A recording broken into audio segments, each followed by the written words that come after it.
My name is Anastasia Smith, and I am 68 years old. I live in Melbourne, in a small weatherboard house that still carries the smell of my late husband's pipe smoke if you walk through the hallway on a damp morning. For many years, my life was simple and steady, shaped by routines of cooking, cleaning, and tending to a modest garden that gave me lavender in summer and roses in spring. I raised my son with the kind of care that left no time for ambition outside the home, but I never once regretted it. He was my purpose, my joy, my reason to wake before dawn and keep going long after nightfall. Since my husband passed, the world has grown quieter around me, though inside I still carry the hum of those years, like an old hymn. It was at a recent family dinner that the quietness I had grown used to cracked open into something sharp. My son sat at the head of the table, and beside him his wife, Olivia, the daughter-in-law who has never warmed to me. She is 39, sharp-eyed and sharper-tongued, with a habit of smiling sweetly before delivering a blow. The dinner began pleasantly enough, with roast lamb and potatoes and the polite clinking of cutlery. But as conversation turned toward careers and accomplishments, the air shifted. Olivia looked at me, her eyes lingering just long enough for everyone else to follow her gaze, and she said with a laugh that cut through the room, "Some people just drift through life, don't they? Never achieving anything. Just living off others. A loser, really." There was a pause, and though she did not say my name, she did not need to. Every eye moved toward me, and I felt my cheeks burn as though I were a child again, caught out in some imagined wrongdoing. My son's silence was worse than her words. He did not defend me, did not raise a hand to stop her. He simply lowered his eyes, as though he agreed, as though I were indeed the pathetic shadow she painted me to be. I swallowed hard and pushed food around my plate, forcing myself not to tremble. Around me, the conversation stumbled and then resumed, but in my chest, the words kept echoing. Loser.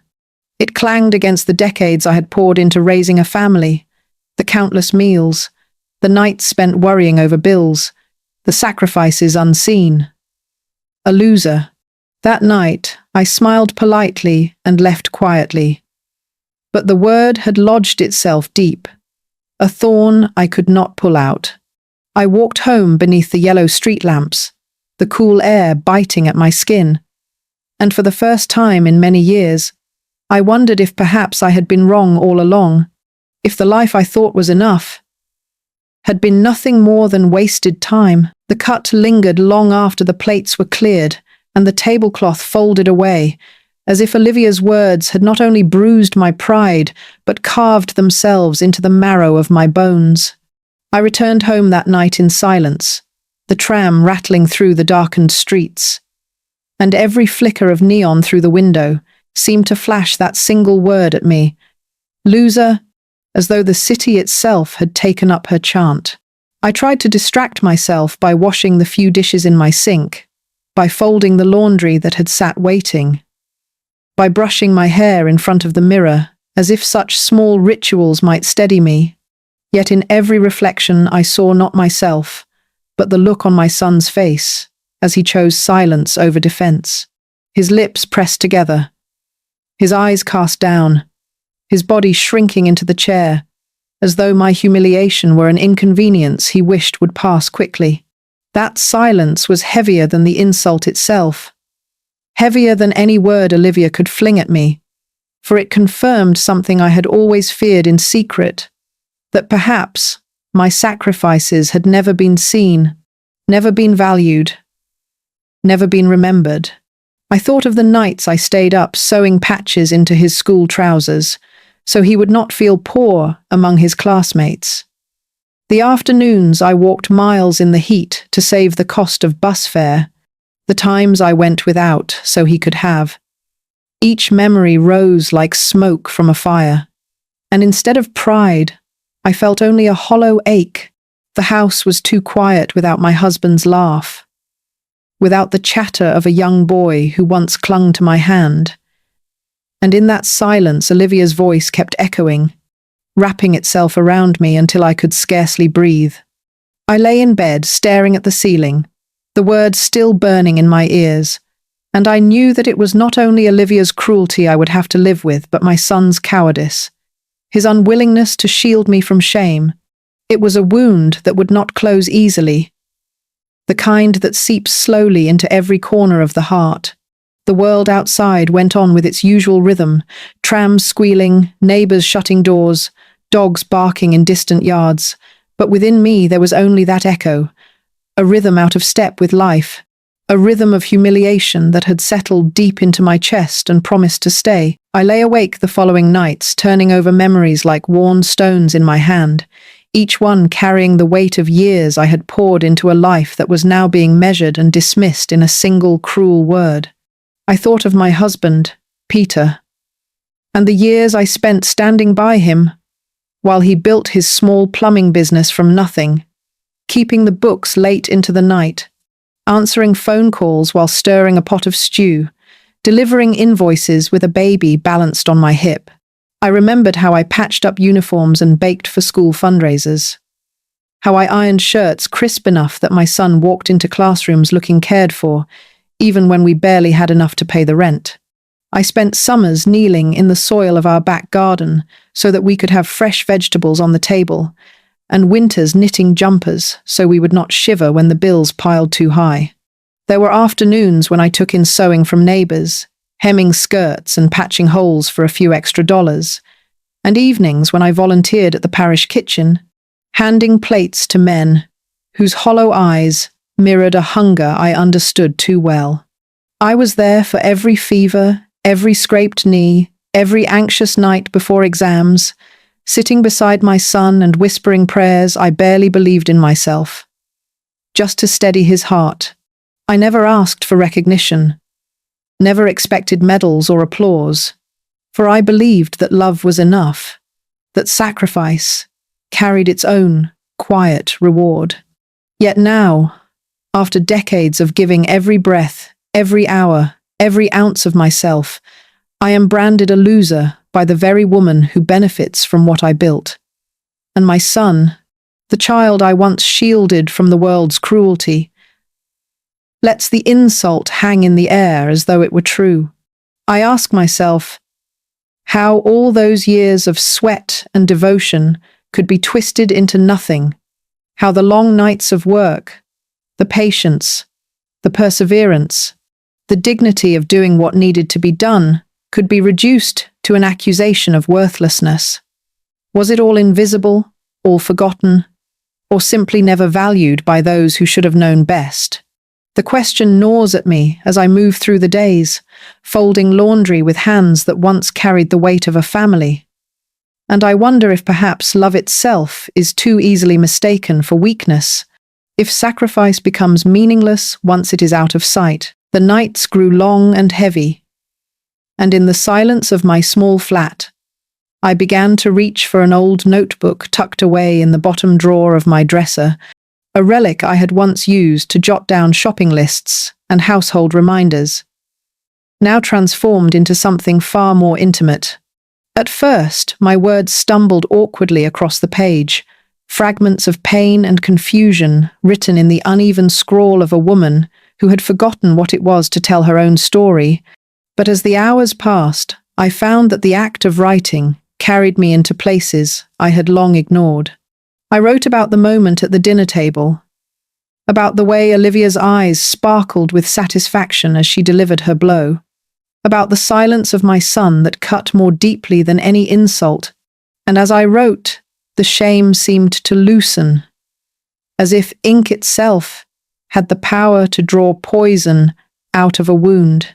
The words that began as lament slowly shifted, gathering shape, becoming something sturdier than grief, until I saw on the page not only a catalogue of hurts, but the beginnings of a refusal. I would not let her define me, I whispered to myself in the stillness. Not her, not anyone.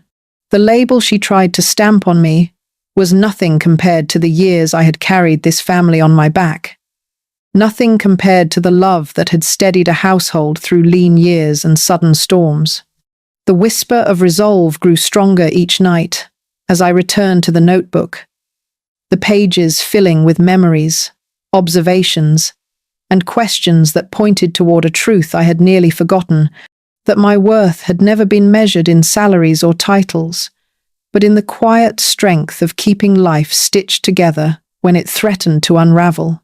I looked around my flat, at the faded photographs on the mantelpiece, at the worn chair where Peter once sat, at the marks on the wall left by my son's childhood drawings, and I realized that these ordinary things were evidence of a life built with care, not failure.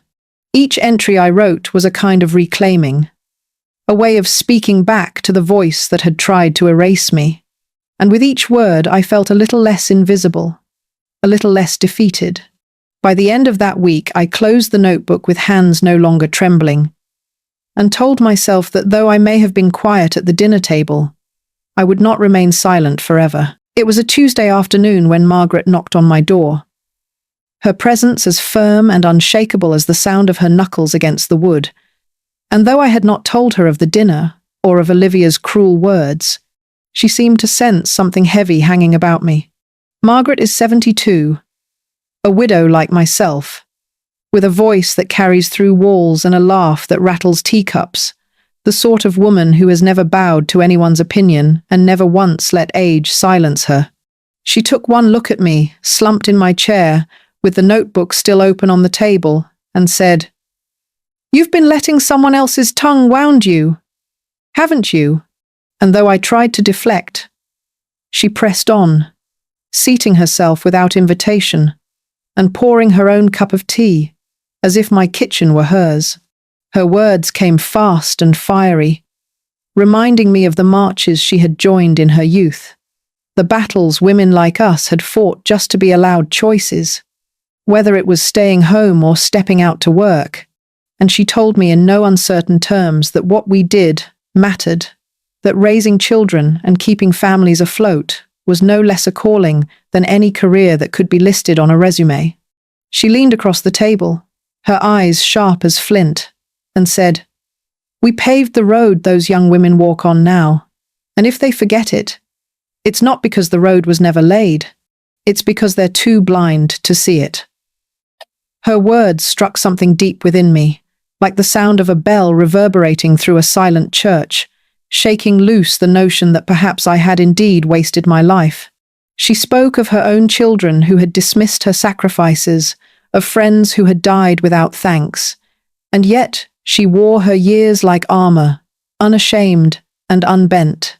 Listening to her, I felt a warmth I had not felt since my husband's passing, the warmth of solidarity, the reminder that my pain was not mine alone, but part of a story shared by countless women who had given without recognition. When she rose to leave, she patted my shoulder with a hand both soft and strong, and said, "Don't let her win, Anastasia. Don't let her write your story for you." After she left, I sat staring at the teacup she had used, still warm, and for the first time since that cursed dinner, I felt less like a loser and more like a survivor, sharpening her spine. The day I opened the cedar chest was one of those grey afternoons when the rain falls slow and steady, seeping into the bones of the house, and I felt drawn to that closet, as though some unseen hand were guiding me toward a truth I had ignored for too long.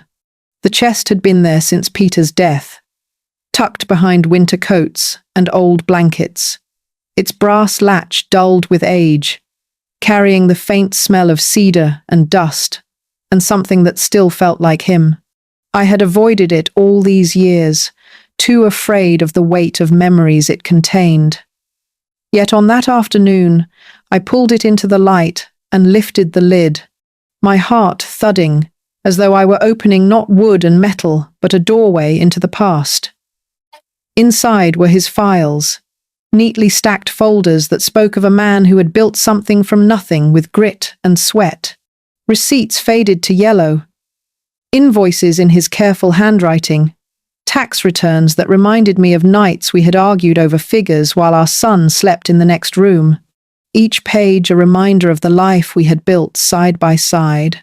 My hands trembled as I sifted through, and then, tucked between insurance papers and bank slips, I found a folder marked in Peter's handwriting with the name of our coastal property, the weatherboard house by the sea we had poured summers into repairing, the place my son and Olivia now treated as their own.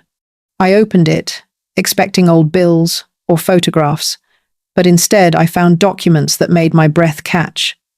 The title was still in both our names, and with Peter gone, half of it now legally belonged to me.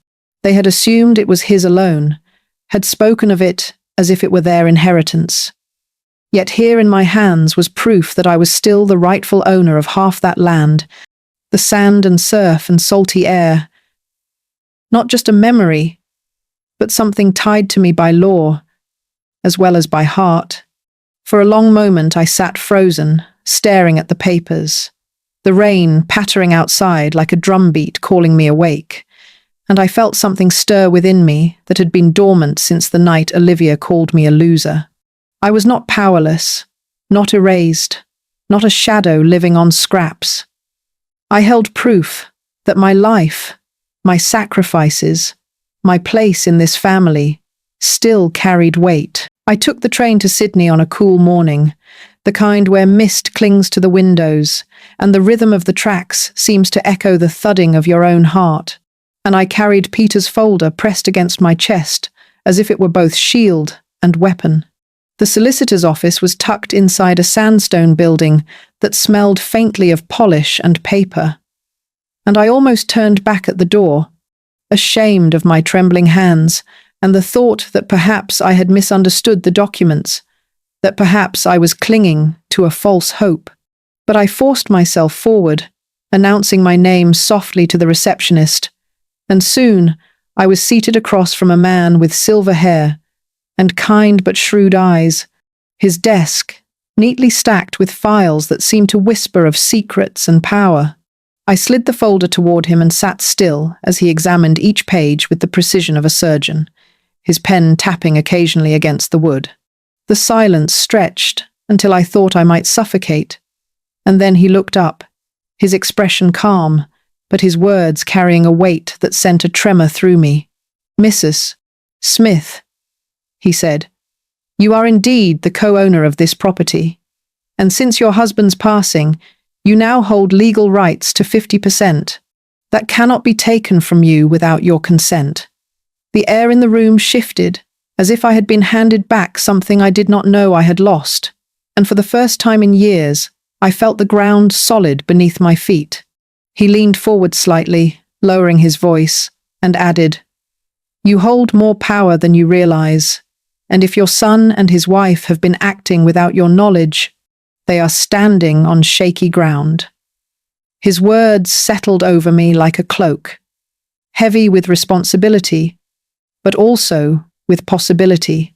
And I left his office, half afraid of what might follow, and half exhilarated at the thought that I was no longer at their mercy.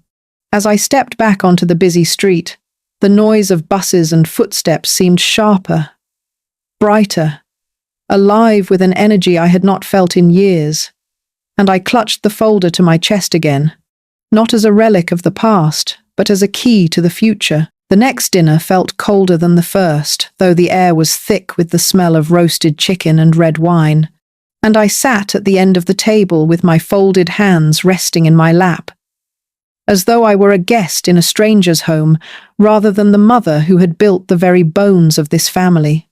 Olivia was in her element that night, her voice carrying over the clink of glasses as she described in vivid detail her plans for the coastal house, the house by the sea that Peter and I had once painted with our own hands until our arms ached.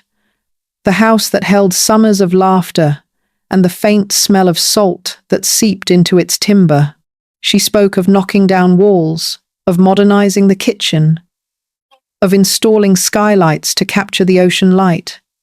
And she spoke as if I were invisible, as though my connection to that place had never existed, as though my memories were nothing more than smoke to be cleared away.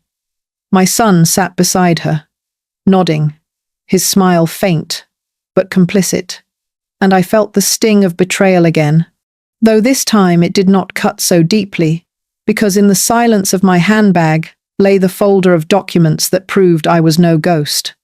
I listened as she spoke of entertaining friends, of turning the guest rooms into retreats for visiting relatives, of making it a space that reflected her taste, not once acknowledging that without me, none of it would be possible. I wanted to laugh at the boldness of her ignorance, to tell her that her words were castles built on sand, yet I kept my lips pressed together and let her believe the illusion. The truth hummed quietly inside me, steady and certain. And though she tried to erase me with her careless dismissal, I knew I was not erased. Every mention of our house was a note of irony. Every plan she boasted of was a string I now held in my hand. And as the candles flickered and her laughter rang, I felt not the humiliation of the first dinner, but a strange, simmering calm. They thought I was powerless, a relic to be tolerated. Yet I had seen the solicitor's eyes, had heard the firmness in his voice, and I knew that the sea air, the sand, the old weatherboard walls, half of it all still belonged to me. I began to move in silence, careful and deliberate, like a woman stitching a quilt by lamplight, where each piece must be set just so, every seam strong enough to hold. By day, I played the part of the quiet mother, nodding politely when Olivia spoke of her grand plans for the coastal house. But by night, I spread Peter's documents across my kitchen table and studied them until my eyes blurred, determined to understand every line, every clause, every word that tethered me to that land. I contacted the local council under the guise of updating records, my voice steady though my hands shook. And when they confirmed my name was still on the title, I felt a surge of both vindication and responsibility, as if I had been handed back a fragment of myself.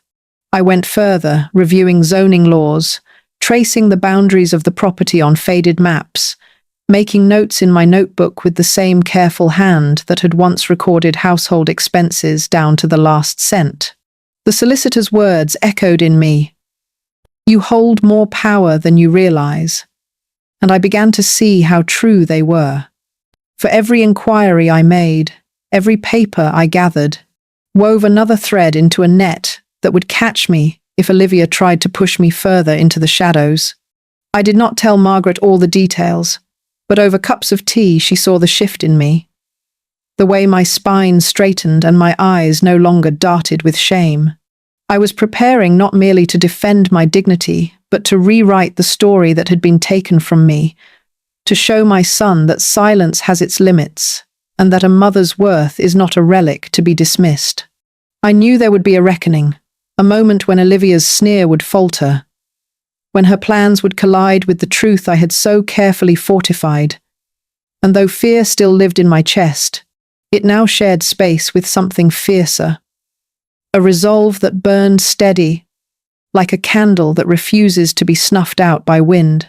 Every step I took was quiet, unseen, but each step was a brick laid on the path toward reclaiming not only my home, but my place in this family. And I promised myself that when the moment came, I would not falter. The morning the letter was delivered, I sat with my tea cooling on the table, the steam rising in slow curls like smoke from a fire that had just begun to take hold. And I thought of how quiet battles often roar the loudest within. The solicitor had drafted it with firm, precise language, every word sharp as a blade, leaving no room for doubt that I was still the legal co-owner of the coastal property, and that no decision could be made without my consent. It was posted directly to my son and Olivia, a thick envelope with my name written in small print at the bottom, and though I knew the weight of it before it even arrived at their door, I still felt a tremor run through me when the phone rang later that afternoon. Olivia's voice, sharp and shrill, cracked down the line like a whip, her fury spilling through every syllable as she accused me of betrayal, of meddling, of trying to ruin what she and my son had planned. She called me selfish, called me bitter, spat words meant to wound, but this time they did not sink into me the way they once had, for I had already seen the truth laid bare in black ink and legal seals. My son hovered in the background of her tirade, his silence as telling as ever, yet I no longer clung to it with despair, because silence could not erase signatures on a title, nor strip away rights that were mine by law. I listened, calm as the steady tide rolling in and out, letting her storm crash against me until she finally ran out of breath, and then I said only that the matter was no longer opinion, but fact, and that from now on, any decision about that house would be made with me at the table. There was another outburst, more venom flung. Yet, underneath it, I heard something new, a quiver that told me she had felt the ground shift beneath her feet. When I hung up, the room felt strangely lighter, as if the very walls had exhaled with me, and I realized that power had quietly, irrevocably changed hands. The letter had not just informed them of my rights. It had declared that I was no longer invisible, no longer the loser she believed me to be, but a woman standing firmly on her own ground. When my son came to see me after the letter, he stood in the doorway with the unease of a boy who had once been caught sneaking in past curfew, his hands buried deep in his pockets as though hiding from the weight of his own choices, and I felt a pang of sorrow at how much distance had grown between us. We sat across from each other in my small lounge, the ticking of the clock loud in the stillness, and for a long while he said nothing, only shifting on the couch as though words were stones too heavy to lift. Finally, he muttered that Olivia was furious, that the letter had humiliated them both, that she felt betrayed by me, and he asked if this was truly necessary. The question pierced me more deeply than I expected, for it was not just a legal matter, but the heart of who we were to each other, and I could not bear another silence from him. My voice shook at first, but then steadied as I told him what had festered in me for too long, that I had given him everything, my youth, my labor, my love, my strength, and in return he had sat quietly while his wife called me a loser at his own table. I said the words slowly, each one like a nail hammered into the coffin of the woman they had mistaken me for, and then I told him that I am no loser, and I will not be erased. The air thickened with the truth, and for the first time he looked at me with eyes that did not glide past but held, troubled, ashamed, searching. He opened his mouth and closed it again, as if words had betrayed him. And I saw in his face the battle between loyalty to his wife and the memory of the mother who had once been his entire world. I did not weep. I did not plead. I simply sat tall in my chair, a woman who had finally spoken her truth aloud. He left soon after, his goodbye brief, the sound of the door closing behind him echoing through the house.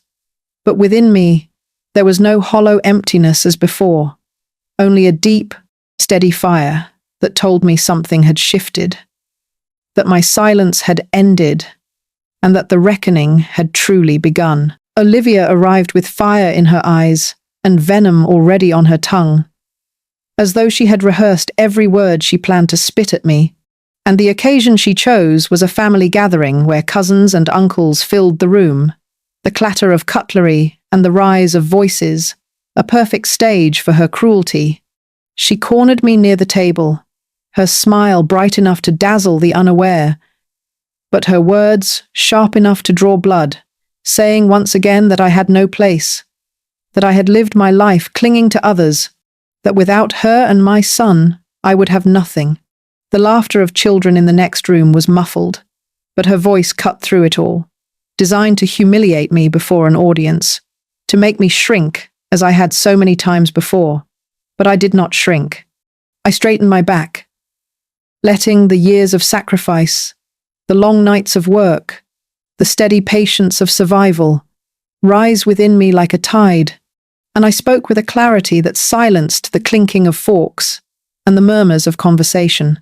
I told her that I owned half of the coastal property she boasted about, that I held legal rights she could not touch, that every decision she thought she would make alone now passed through me.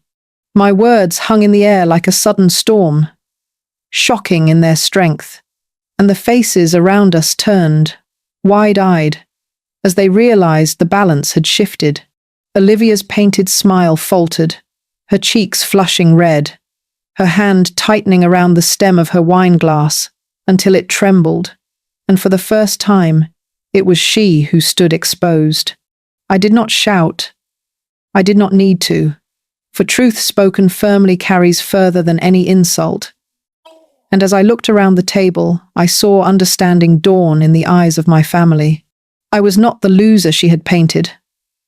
I was the woman who had kept the house standing when storms battered, the woman who still held ground that mattered. She sputtered, searching for words. But they failed her, and the silence that followed was hers to endure, not mine. For once, I did not carry the humiliation home with me, for it lay squarely on her shoulders, heavy as stone, while I walked away lighter than I had felt in years, knowing that I had claimed my place back before them all. It did not take long for the news to ripple through the community like a tide creeping into every corner. Slow at first, and then impossible to ignore, and I soon found myself the subject of conversations whispered at the grocer's counter and spoken openly on the footpath.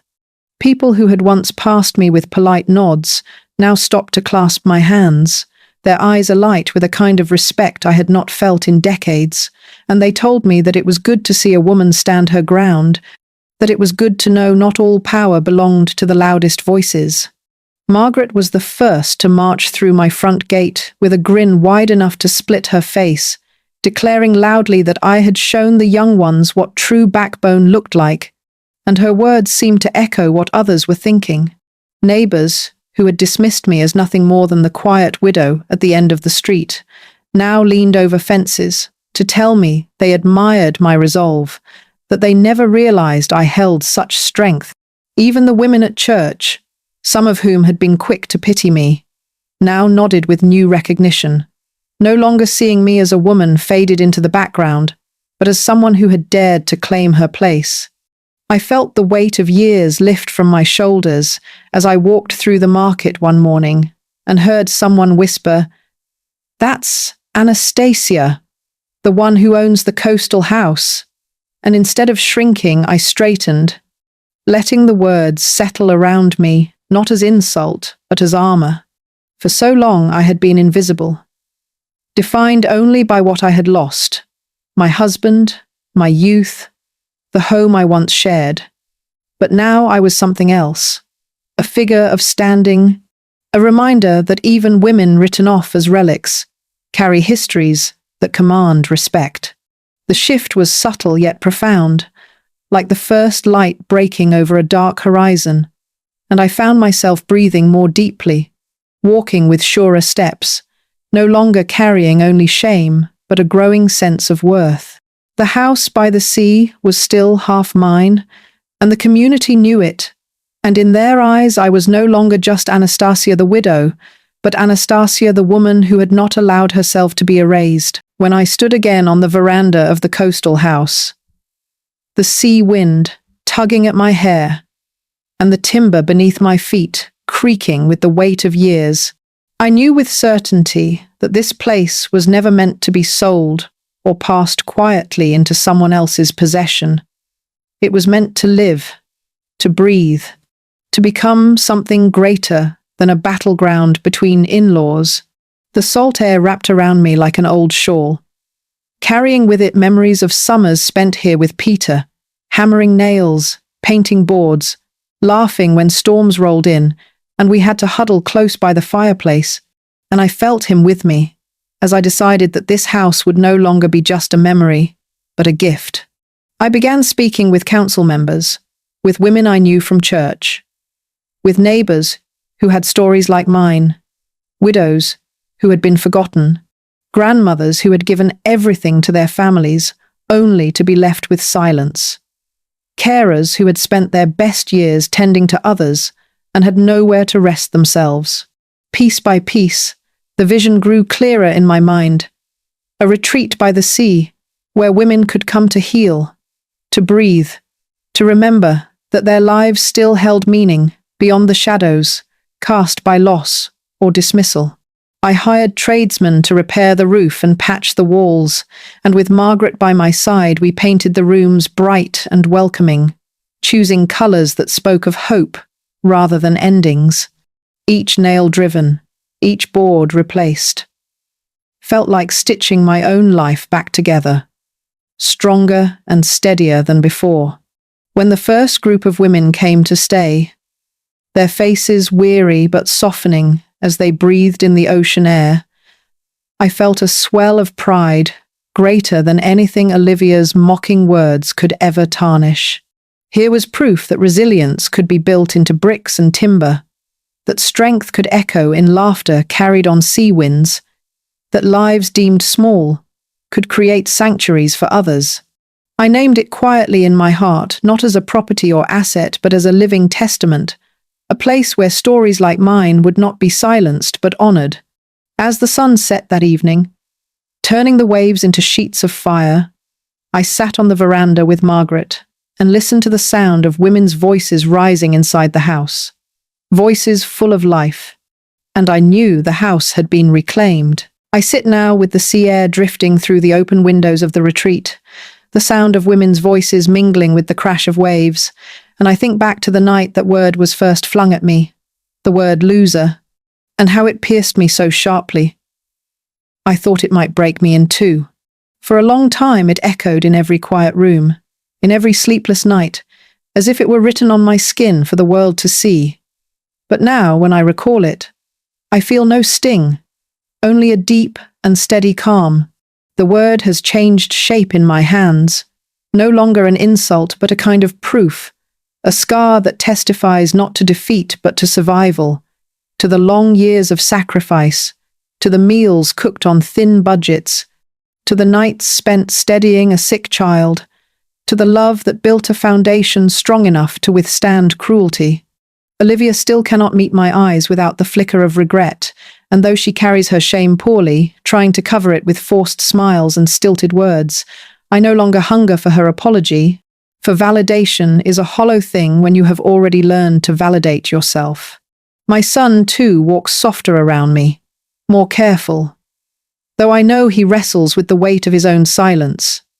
And I let him, for it is not my duty to carry his shame.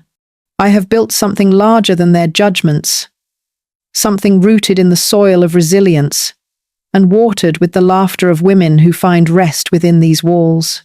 The retreat stands as a testament that lives spent in giving are not wasted lives, that dignity does not come from titles, but from endurance and love. I walk through its rooms, listening to the hum of conversation, the clatter of teacups, the sighs of women who finally feel seen, and I understand that my legacy is not the absence Olivia tried to brand me with, but the presence I continue to offer. Loser is a word that no longer binds me, for I have remade it, reshaped it, turned it into a banner of triumph that says, I was underestimated, overlooked, and still I rose. As the sun sinks into the horizon, painting the ocean gold, I sit in its light with my head high, knowing I have reclaimed my dignity and ended my story not in defeat, but in quiet triumph.